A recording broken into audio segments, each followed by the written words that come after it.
Bobby baru saja lulus SMA.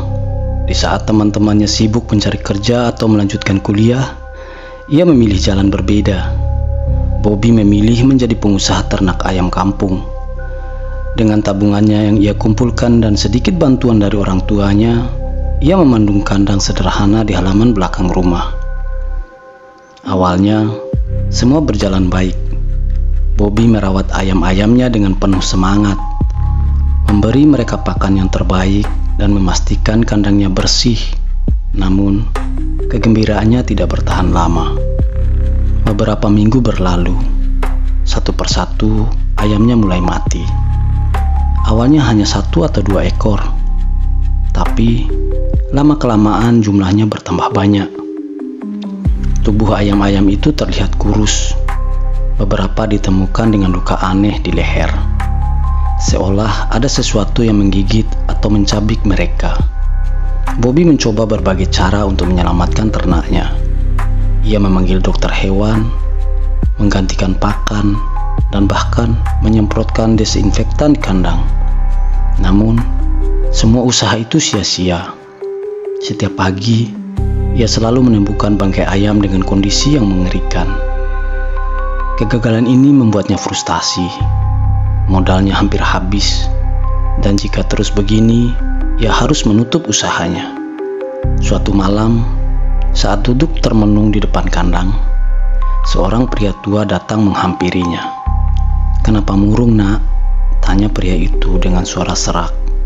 Bobby menoleh. Pria itu adalah Pak Sarman, seorang pedagang ayam yang sering mondar-mandir di pasar. "Ayam-ayam saya mati, Pak. Saya sudah coba semua cara, tapi tetap saja gagal," jawab Bobby dengan nada putus asa. Pak Sarman tersenyum tipis. "Kalau kau benar-benar ingin sukses, mungkin ada cara lain." "Cara lain?" tanya Bobby. Pria tua itu mendekat.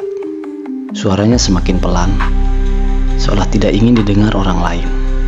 Ada sesuatu yang bisa membantumu, tapi ini bukan untuk orang yang ragu-ragu," katanya. "Kalau kamu mau, usahamu bisa berkembang pesat. Ayam-ayammu akan sehat, besar, dan laris di pasar." Bobby menatapnya dengan bingung. "Maksud Bapak apa sih?" Pak Sarman tersenyum lebar. "Datanglah ke rumah malam ini. Aku akan memberitahumu." Malam itu, Bobby pulang dengan pikiran yang berkecamuk. Ia tidak tahu apa yang sebenarnya ditawarkan oleh Pak Sarman. Tapi di dalam hatinya, ia mulai merasa bahwa ada sesuatu yang tidak beres. Namun, di tengah keputusasaannya, ia mempertimbangkan tawaran itu. Dan tanpa sadar, ia baru saja melangkah ke dalam sesuatu yang jauh lebih gelap dari yang biasa ia bayangkan. Akhirnya, Bobby memutuskan pada malam itu berangkat ke rumah Pak Sarman.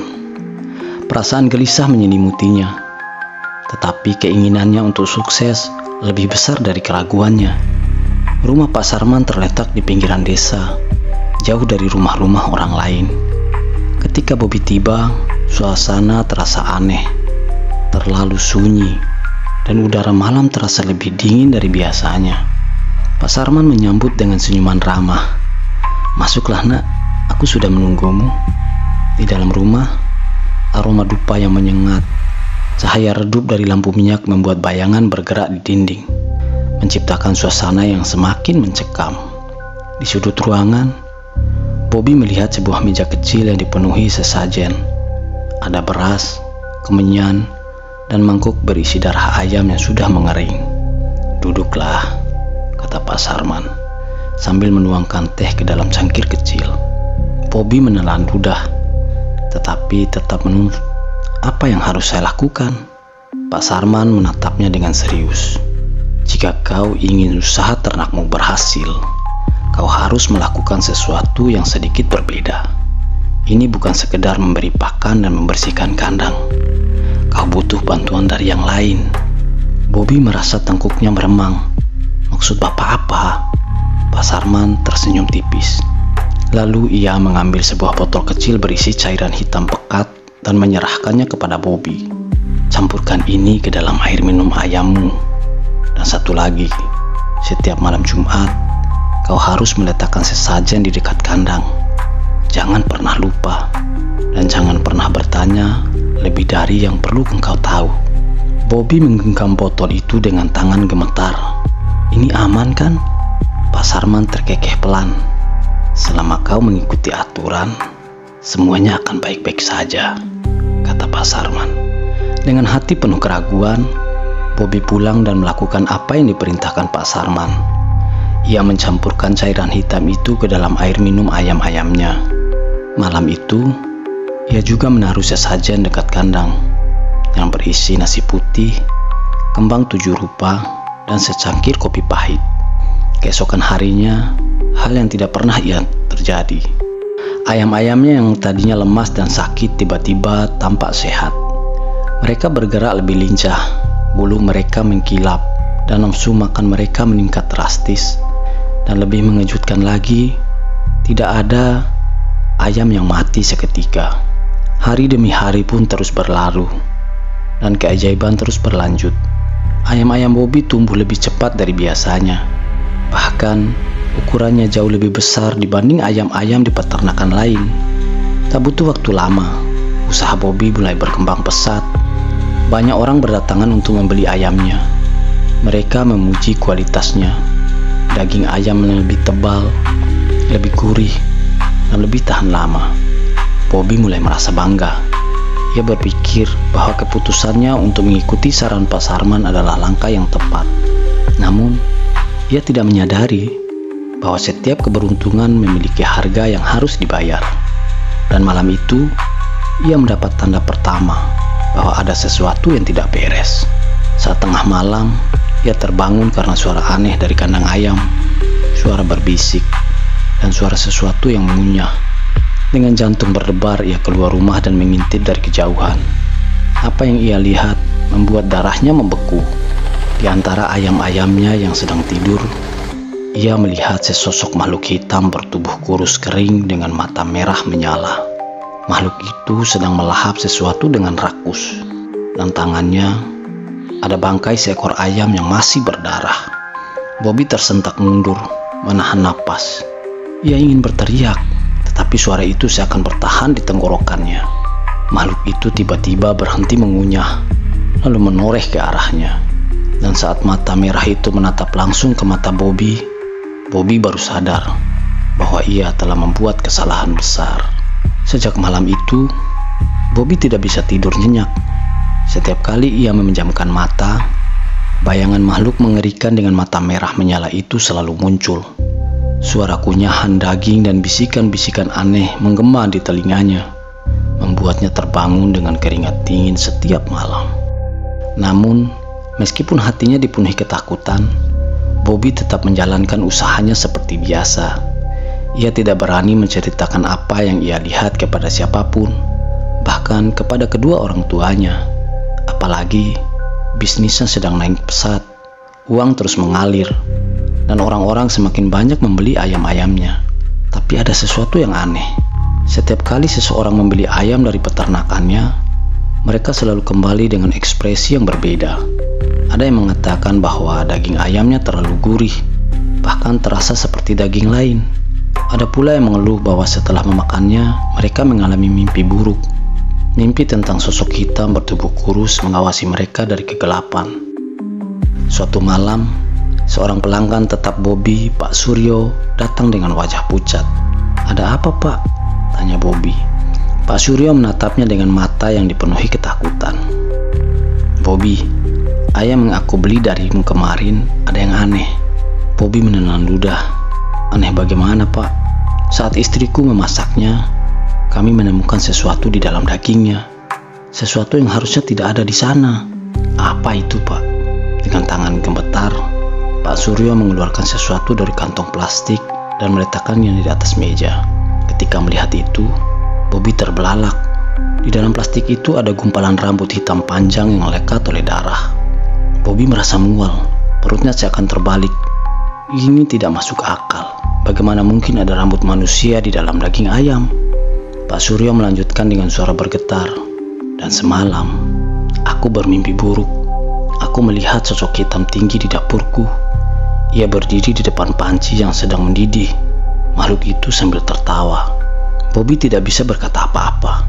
Setelah Pak Suryo pergi, ia duduk diam dalam ketakutan. Sesuatu yang jahat sedang terjadi, dan ia tahu itu semua berawal dari perjanjiannya dengan Pak Sarman. Malamnya ia mencoba untuk tidak memikirkan semua itu dan memeriksa kandangnya seperti biasa. Namun, saat ia menghitung ayam-ayamnya, sesuatu yang mengerikan terjadi. Salah satu ayamnya yang tampak lebih besar dari biasanya tiba-tiba menatapnya langsung dengan mata merah dan menyala. Lalu, ayam itu tersenyum seperti senyuman manusia. Bobby tersentak mundur. Lututnya lemas. Ia ingin berlari tapi tubuhnya terasa kaku. Dan kemudian, ayam itu berbicara dengan suara paruh yang menyerupai bisikan. Kau sudah membuat perjanjian. Jangan pernah mundur, atau kau yang akan menjadi gantinya. Bobby ingin berteriak, tapi suaranya hilang di tenggorokannya. Saat itu juga, ia sadar bahwa dirinya telah masuk terlalu jauh dalam permainan ini, dan tidak ada jalan keluar. Beberapa hari terus berlalu. Bobby tidak bisa lagi mengabaikan semua keanehan yang terjadi. Setiap malam, suara bisikan di kandang semakin jelas. Ayam-ayamnya tampak lebih besar, lebih buas, dan beberapa bahkan memiliki mata merah menyeramkan seperti yang ia lihat malam itu. Ia tahu, satu hal ia harus menghentikan semua ini sebelum semuanya semakin buruk. Namun, Bobby tidak tahu caranya. Dengan hati penuh ketakutan, Bobby akhirnya menemui Pak Sarman. Rumah pria tua itu terasa lebih menyeramkan dari sebelumnya, dengan aroma dupa yang lebih menyengat dan suasana yang lebih gelap. Pak Sarman hanya tertawa kecil ketika Bobby mengatakan bahwa ia ingin berhenti. Kau pikir ini permainan, nak? Suara Pak Sarman dingin. Sekali kau masuk, tidak ada jalan keluar. Ayam itu bukan lagi milikmu. Mereka milik dia. Bobby merinding. Tapi Pak, saya tidak bisa terus begini. Saya tidak bisa tidur. Saya dihantui setiap malam. Tolong, hentikan semua ini. Pak Sarman menggeleng, lalu menatap Bobby dengan tatapan tajam. Kalau kau ingin berhenti, kau harus membayar harganya. Apa maksud Bapak? Pria tua itu tersenyum manis. Seseorang harus menggantikan posisimu, Bobby. Bobby terdiam, dan akhirnya Bobby pulang dengan kepala penuh pikiran. Ia ingin menyeret orang lain ke dalam mimpi buruk ini, tetapi ia juga tidak bisa terus hidup dalam ketakutan. Akhirnya, ia mengambil keputusan. Pada malam berikutnya, ia masuk ke kandang dengan bensin di tangannya. Ia akan membakar semuanya. Dengan tangan gemetar, ia mulai menyiram bensin ke seluruh kandang. Ayam-ayam itu mulai gelisah. Beberapa bahkan mengeluarkan suara yang lebih mirip tertawa manusia. Saat Bobby menyalakan korek api, terdengar suara berat di belakangnya. Kau pikir bisa lari begitu saja? Bobby menoleh, dan darahnya membeku. Ternyata Pak Sarman sudah berdiri di sana. Tapi wajahnya mulai berubah. Kulitnya menghitam, matanya bersinar merah, dan tubuhnya tampak semakin kurus seperti bayangan yang tertelan di dalam kegelapan. Namun Bobby tidak peduli lagi. Dengan sisa keberanian yang ia miliki, ia melemparkan korek api ke lantai. Dalam hitungan detik, api melahap kandang beserta semua ayam-ayam itu. Teriakan mengerikan terdengar dari dalam kobaran api. Namun bukan suara ayam, tapi suara makhluk yang tidak seharusnya ada di dunia ini. Pak Sarman menjerit marah sebelum tubuhnya lenyap dalam kepulan asap hitam. Bobby jatuh terduduk, menatap api yang membakar semua yang telah ia bangun. Namun, untuk pertama kalinya setelah sekian lama, ia merasa lega.